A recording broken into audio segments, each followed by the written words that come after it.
would you take a DNA test to find out if you're likely to get Alzheimer's? My next guest did, excuse me, just that. And her results found that she was 9 to 12 times more likely to develop the disease. Gemma Stoyle joins us now. Thank you so much, Gemma. It's a very interesting story because sadly your mum had Alzheimer's and your grandmother as well. Yes. And it was your sister who encouraged you to take this test. She didn't encourage me.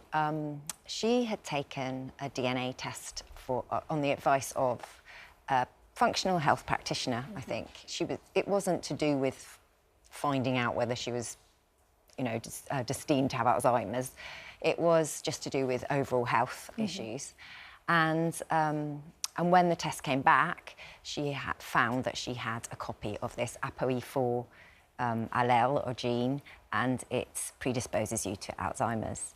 And I think she asked, knowing that there was a history of Alzheimer's in our family, she sort of reached out to all of us, me and my cousins, and said, it might be an idea to get tested. And nobody really wanted to. And I felt that I would do it in solidarity with her. That's sort of how it came about. Opening the result letter that day must have been an incredibly daunting moment. You were actually teaching. You were in school. Yeah, I know. What an idiot. Basically, I wasn't... You basically inherit copies of genes from your father and your mother. And my sister had inherited one from either our mum or dad. And I just assumed that would happen to me, that I would just inherit one ApoE4 gene variant, because there are different types. There's ApoE2, which is actually protects you against Alzheimer's, they believe. ApoE3, which is neutral.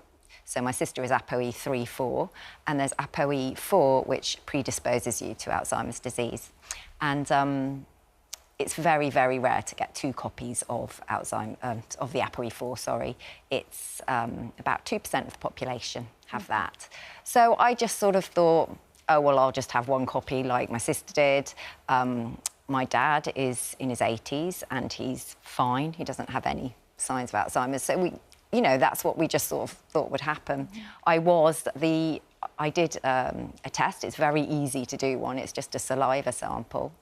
Sent it off, and the results came into my inbox during a break time in between teaching, and stupidly, I just looked. I think I thought I was confirming what I thought was going to happen, and I went straight to that section, and there were 2 copies, and it was just such a shock. Of course. And then, it's not just you, it's your family then are part of the results in that letter. And I know you're not wanting, you didn't want to have to worry your children or indeed anyone. You'd have moments of just, sort of crying yourself because you didn't want to try and pass on the stress and the worry that you were feeling. Yeah. But that is how you felt for certainly quite a while after that. Oh, definitely.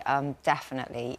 For months, I just sort of dove straight into everything to do with it. I read about everything. I didn't really understand what it was that I was looking at. I didn't really understand what ApoE4 or ApoE was, as many people probably don't. Exactly. It actually is. It carries it's a protein that carries cholesterol and lipids, fats around your body, and it doesn't function so well as ApoE4. So your body, it has problems carrying around cholesterol. ApoE4s often have high cholesterol because it doesn't just predispose you to Alzheimer's, also cardiovascular disease, heart disease, so it's many things. It can be other things. So I just read everything there was to read. You got in touch with the Alzheimer's Society as well, didn't you? Well, my husband did that because he was like, oh, because he could see I was distraught. And they very much just said, the thing you have to remember is it doesn't mean you are going to get Alzheimer's. It's like a light switch. You can switch it on or off. So your lifestyle is so important. And this isn't just if you have an ApoE4 gene, 1 or 2 copies. There's so much you can do to prevent disease in general. So you went about doing that and changing your lifestyle? Yeah. I did it a bit ridiculously all at once.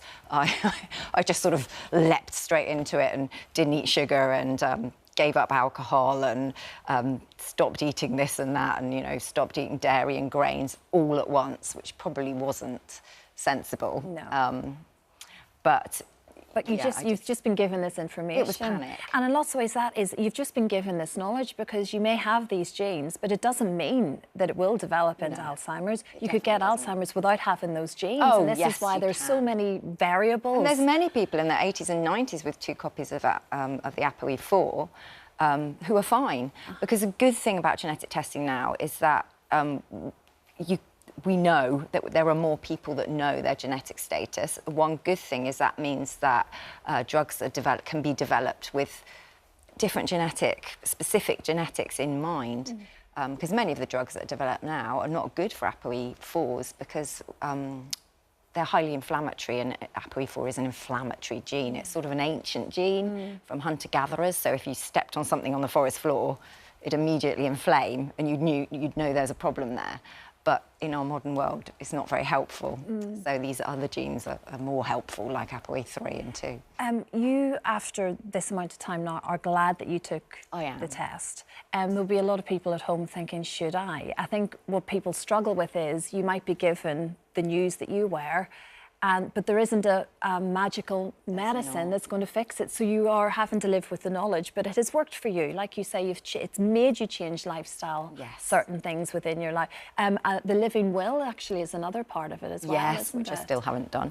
Yeah, it's one thing that I really feel that I want to do because now I have so much knowledge. I know that if I'm in hospital, for example, and there's certain anaesthetics, it would not be good for me to use that can actually speed up dementia. There's a lot of drugs that are being developed are not good for ApoE4s to take, as I've mentioned. And just knowing that if I'm put in a care home, I don't want to be given, I don't know, apple crumble and custard to eat when I know that all that sugar's going to just inflame my brain and speed things up. So there's certain little things. In many respects, you're pleased that you did it. We've got Dr. Hilary joining us this morning, Gemma. Come on in, Dr. Hilary. Hello. It's so interesting listening to Gemma, and you'll resonate with you. But it's a big amount of information to take on board. Sure. Devastating for a long time, really, to try, and daunting, very stressful for the entire family, your children included, Gemma. It's a big decision to make. Absolutely, and the good news is that no matter what your genetic profile, there are things you can modify, even if you've got the two genes. Definitely. The things you can modify in life. I mean, for example, you can get any hearing loss treated, any visual handicap treated. You can stay active mentally and socially, because we know that loneliness and isolation is a risk factor. We know that high alcohol intake is a risk factor. So it's not just inevitable that it's going to happen. It's not just fate. There's nothing you can do. 45% of dementia is modifiable. You can reduce your risk by adopting a healthier lifestyle, which I know that you've already done. And that genetics is not Alzheimer's, you know, I think, or dementia. There are so many other factors. Like you say, there are people that do not have the genes that I have that get dementia. Yeah, absolutely. And it's not necessarily the case that you're going to get it. So people talk of it like a dimmer switch, which I quite like, that you have the genes, but there are things you can do, like I could start smoking and drinking copiously and I'd be brightening it up, or you can dim it. Sure, and there's lots of research being done right now. So we've got earlier diagnosis and newer treatments that can delay or slow the progress of Alzheimer's and other sorts of dementia. We've got more genetic research that will help us to find models of new medicines. And the future's bright. We're doing research right now. Studies just been released on medicines that we use for type 2 diabetes that in animals can reduce the amyloid plaque, which causes tangles amongst the nerve cells in the brain. So that has real promise for humans in the future as well. So the future is brighter. Thank you very much. And thank you, Gemma. Thank you very much for having me. Thank you very much. If you've been affected by anything that we've just discussed, you can find help and support on our website.